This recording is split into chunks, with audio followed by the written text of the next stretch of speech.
Saudara, pengusutan tewasnya Brigadir Yosua tidak berhenti dengan penetapan 5 tersangka dalam kasus pembunuhan berencana. Polisi telah menemukan unsur pidana lain, yakni upaya menghalangi penyidikan atau obstruction of justice.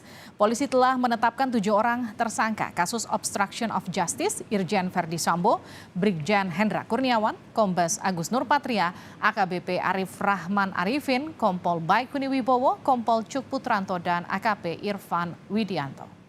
Kasus pembunuhan berencana Brigadir Yosua yang diduga menyeret sejumlah perwira polisi mempengaruhi tingkat kepercayaan publik terhadap Polri.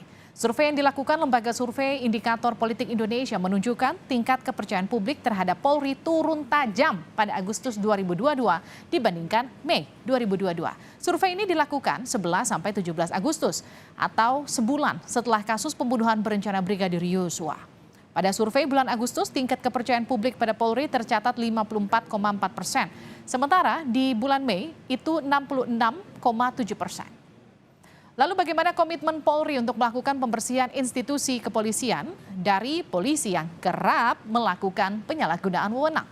Terlebih sorotan masyarakat saat ini adanya tersangka obstruction of justice atau penghalangan proses penyidikan di Polri yang menyeret 7 perwira polisi, termasuk Verdi Sambo.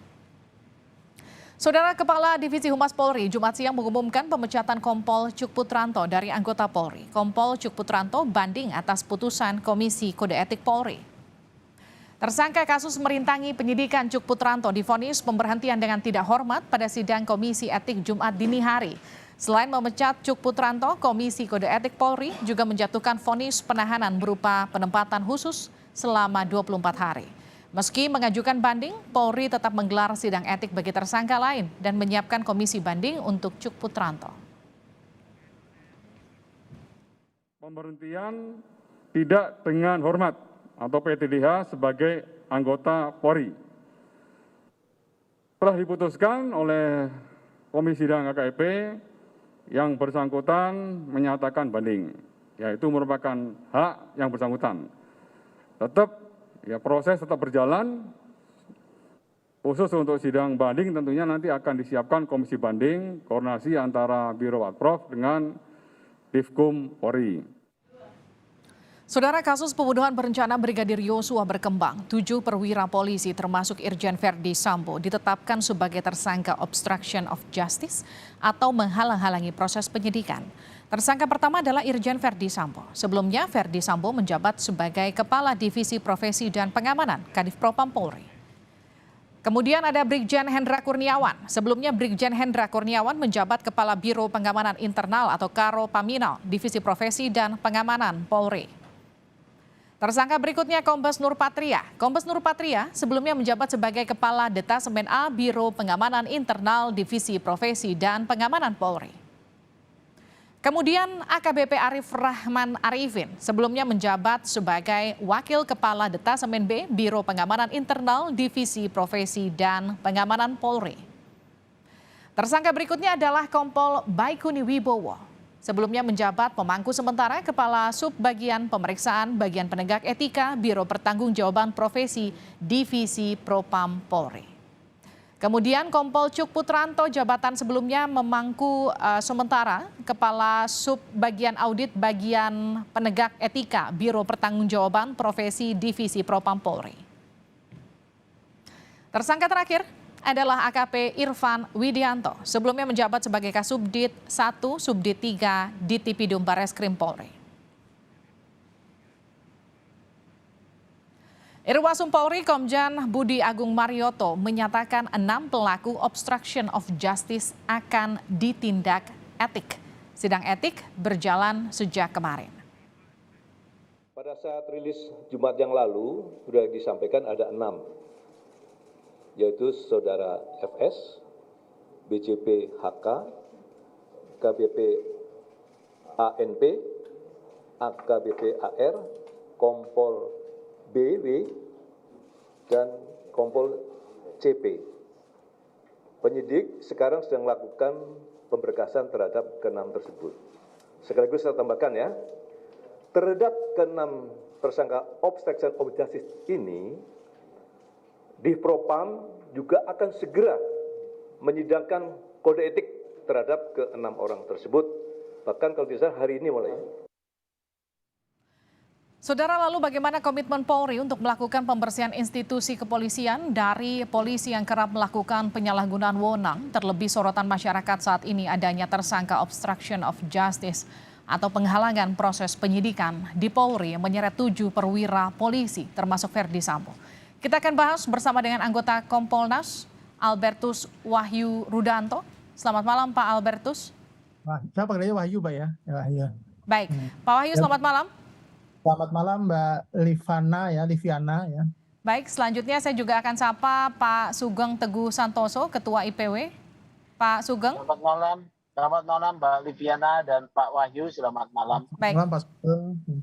Pak Wahyu, ada 2 polisi yang dipecat sejauh ini, Sambo dan juga Cuk Putranto. Bagaimana hal ini kemudian jadi petunjuk dalam proses penyidikan pidana dan juga rekomendasi untuk etik bagi tersangka lain yang masih belum diputuskan? Ya, terima kasih Mbak Liviana. Memang sidang etik sudah memutuskan PTDH untuk Verdi Sambo dan Cuk Putranto, tetapi kedua-duanya banding. Ini sedang proses lah, walaupun mungkin kecil kemungkinannya banding diterima. Tetapi kaitan dengan pidana, saya kira tidak akan memutus kasus pidana karena sesuai dengan ketentuan sidang etik tidak menghilangkan proses pidana. Begitu juga kalau pidana dulu juga tidak mengesampingkan sidang etik. Jadi saya kira ini paralel dan menurut kami Kompolnas ini on the track dan hal yang menurut saya perlu kita apresiasi karena selama ini memang kelemahannya Polri, selalu sidang itu pidana dulu. Begitu sudah ingkrah baru etik. Nah, karena ini mungkin karena mendapat atensi publik sehingga prosesnya dilakukan paralel. Nah, sehingga pidananya belum diproses tetapi aja sudah diproses tapi belum sampai kejaksaan kan tahap 1 pun dikembalikan lagi, tetapi etik tetap dijalankan dan sudah ada putusan Pak Sambo sudah diputus PTDH ya, kemarin Kompol Cuk Putranto, hari ini Kompol Baikuni Wibowo, tinggal kita tunggu hasilnya yang hari ini belum ada keputusan ya. Pak Wahyu, kenapa tadi Anda katakan peluang bandingnya kecil untuk diterima? Ya kalau melihat apa yang terjadi dalam proses sidang etik dan kesalahan-kesalahan yang sangkaan yang diarahkan kepada para terperiksa ini semuanya terbukti Mbak, terbukti melanggar etik. Jadi kalau toh nanti bandingnya diterima mungkin turun, itu kemungkinannya kecil karena tentu dari pihak pemeriksa auditor, pemeriksa ini sudah punya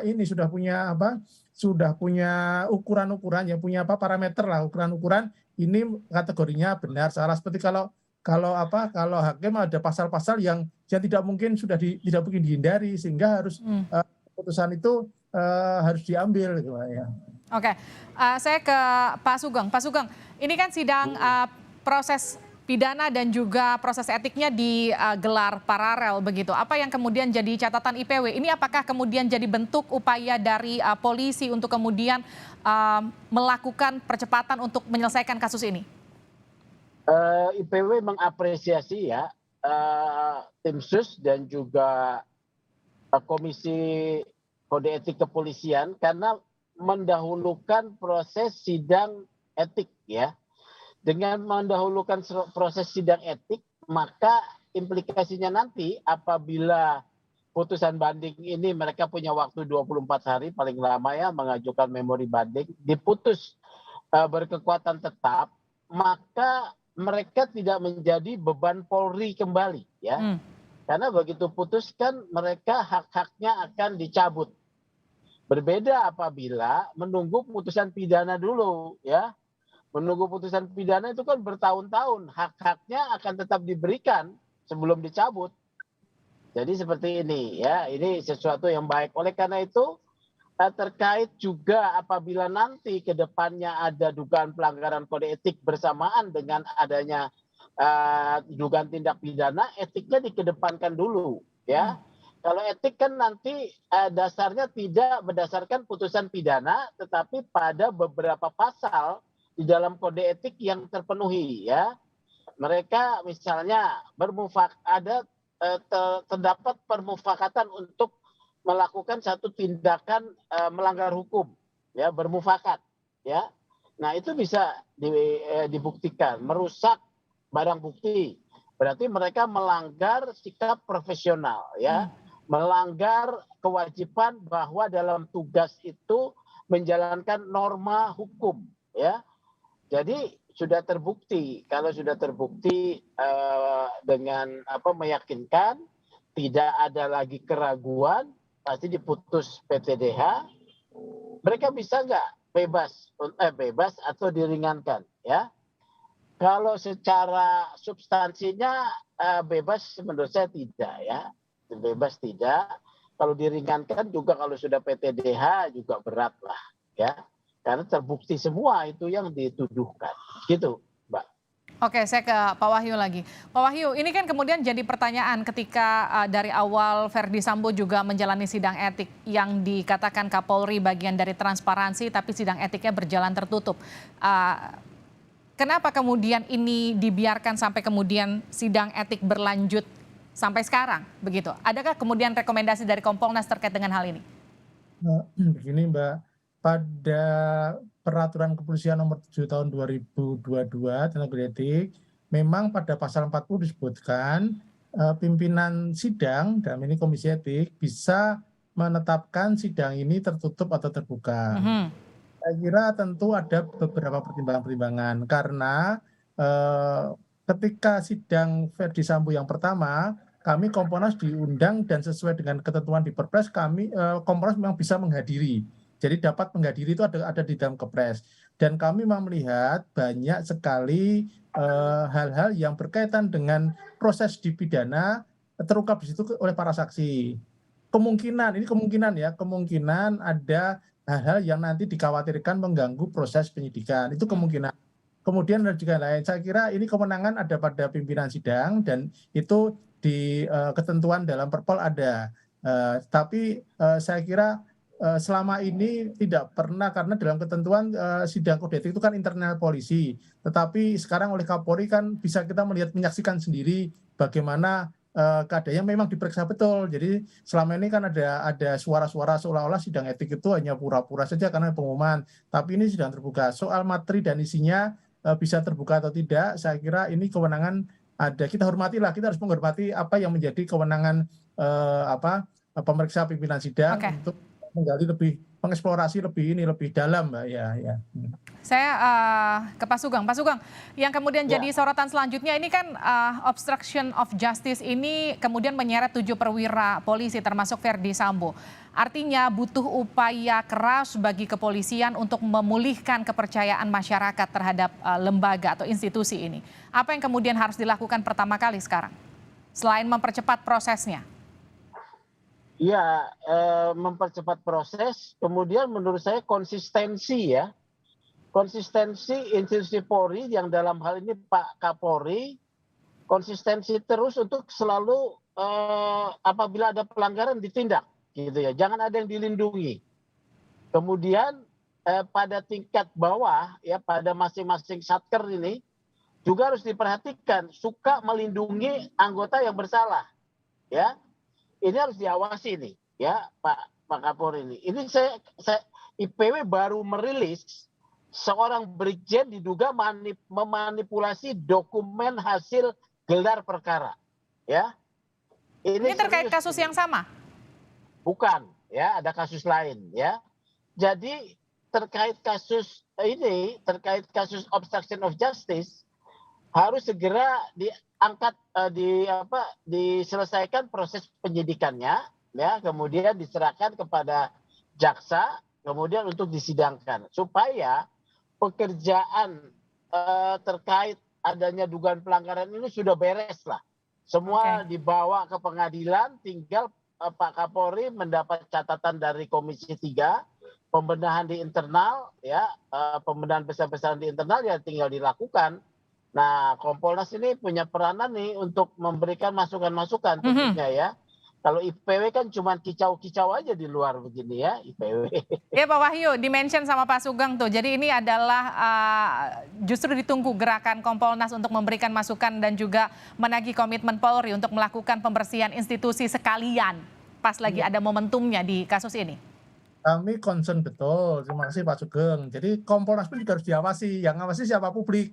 Salah satunya publik itu adalah LSM seperti Pak Sugeng. Jadi begini Mbak, reformasi birokrasi Polri itu sudah 2005 itu sudah mendesain adanya reformasi Polri ada 3 aspek. Aspek instrumental, aspek struktural, dan aspek kultural.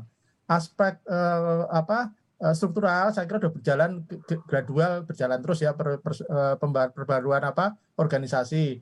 Aspek instrumental bicara soal doktrin, soal ketentuan-ketentuan yang harus diwajib.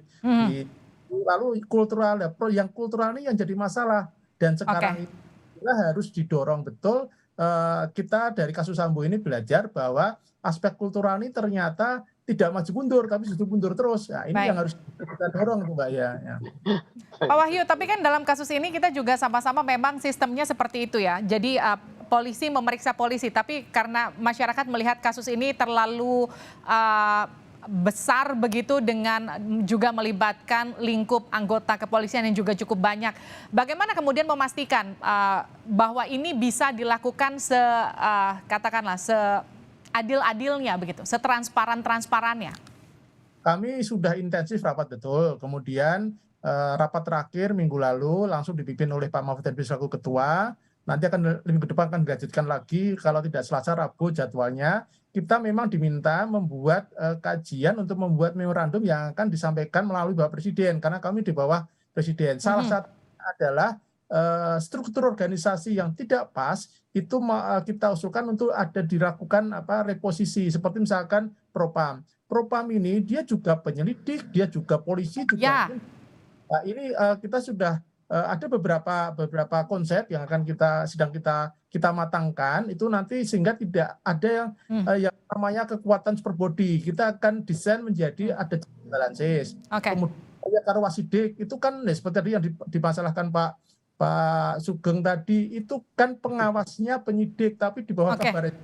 Ini juga nggak pas juga ya. Itu tapi nanti secara matang akan kita sampaikan oleh Presiden dulu, baru kita rilis nanti Mbak ya. Oke, saya ke Pak Sugeng dulu. Pak Sugeng, kalau IPW sendiri melihatnya bagaimana kemudian kalau kita melihat kasus ini, penyidiknya dia, tersangkanya dia, yang kemudian mengambil keputusan juga endingnya dia juga gitu. Maksudnya dalam satu divisi yang sama, dalam satu lembaga yang sama, satu institusi yang sama. Bagaimana kemudian Anda melihat ini? Bagaimana menjaga transparansi dan juga sisi keadilannya? Sudah pasti melanggar yang namanya manajemen modern ya.